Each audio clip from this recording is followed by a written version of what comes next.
बे समाव आसाम नाङैनो आसाम रायजोनि जेराव बर' हारिया रायजो जानानै दं बै ओनसोलाव एबा जायगायावनो दिनै बर' हारिनि थाखाय बिग्रायनानै जिउ बावलांनाय एनडिएफबिनि गा 34थि मुंख्लं सानखौ फालिनाय जादों आरो साफ्रोमबो मुंख्लं एनडिएफबि बिथांमोनखौ गोथार गोसोजों मान बावदों। बेबायदिनो दिनै बिटिआरनि मोनफ्रोमबो जिल्लायावबो दिनै एनडिएफबिनि न'नि गा 34थि मुंख्लं सानखौ फालिदों। अदालगुरि जिल्लानि दाब दाब जायगायाव फालिनायजों लोगोसे डिमाकुसिनि बारग' एनडिएफबिनि देरायाव बारग' एनडिएफबिनि रांगिरि डि रिन्दाव दैदेननायावबो दिनैनि मुंख्लं सानखौ फालिदों आरो बे हाबाफारियाव बिटिआरनि गेलेमु बिफाननि एम दावबायसा बर'आ बाहागो लायो। लोगोसेयैनो डिमाकुसिनि जननि आवथायाव गोग्लैनाय बेरगाव, खाग्राबारि, खैराबारि, कलायगाव, थंला आरो ओनसोलनि बारग' एनडिएफबि मावथिफोरा बाहागो लादोंमोन। जितु एनडिएफबिनि जि मुंख्लं सान बा दुखुनि सान बे समाव मा बुङो? दिनै 14 September National Democratic Front of Bodoland एबा एनडिएफबिआ बिथांमोननि गिबि मुंख्लं बांबुरगोरा बिथांनि मुङै जिहेतु बिथाङा दिनै मुंख्लं जादोंमोन दा बिथांनि मुंख्लं जानाय सानखौनो एनडिएफबिनि मुंख्लं सान महरै फालिदों आरो बे हिसाबै नैबे डिमाकुसि उदालगुरि जिल्लानि डिमाकुसियाव आगोलाव जिहेतु सिसफेयार थानाय समाव बिथांमोना बे केम्पआव थायोमोन दा बेयाव मोनसे मुंख्लं खाम्फा दङ दा बेयाव नैबे भेरगाव हालामनि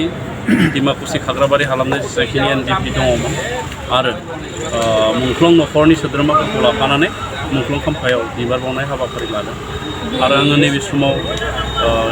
एनडिएफबिनि साफ्रोमबो मुंख्लं बिथांमोनखौ आङो सिबिहरदों खुलुमहरदों आरो मुंख्लं न'खरनि जिफोर फोलेर बा सोद्रोमा दङ बिथांमोनखौबो आं आंनिफ्राय सिबिनाय जासिदों आरो जायफोर एनडिएफबिआ गोलाव सम नांनानै सोमावसारनानै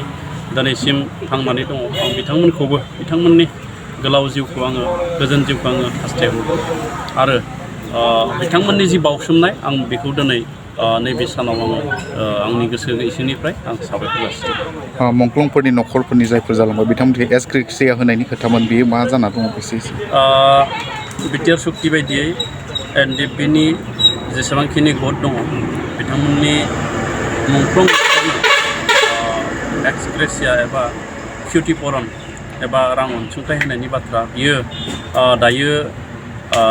मोनसे सार्भेयाव दङ माखासे डकुमेन्टस गैयै माखासे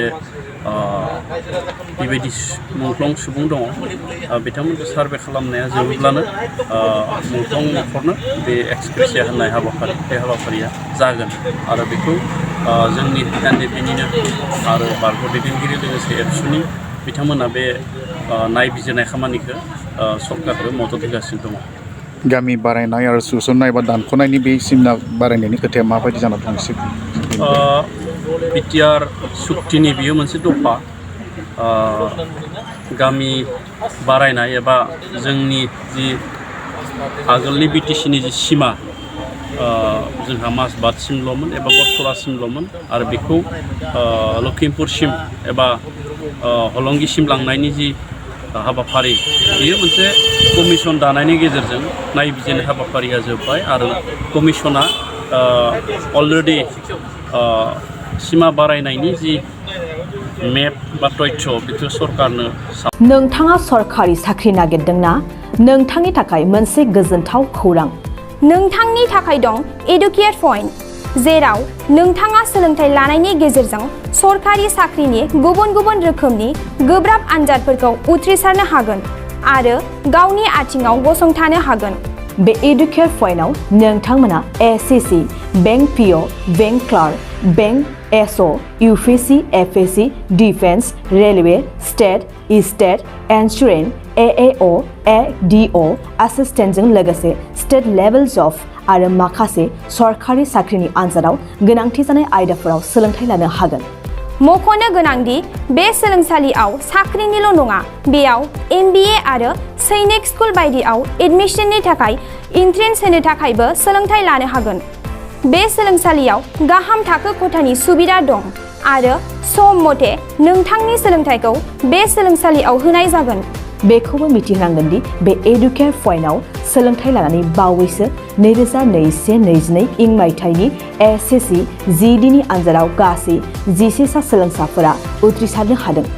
बारा नङा गासै 15,000 रांजोंनो नोंथाङा बे सोलोंसालियाव 6 दानसिम सोलोंथाइखौ लानो हागोन। बे सोलोंसालिया क'क्राझार बरपेटा रड गलपारा आरो बङाइगावबो दं।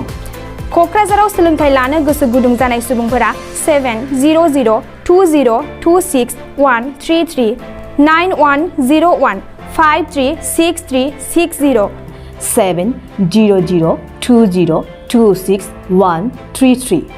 9101536360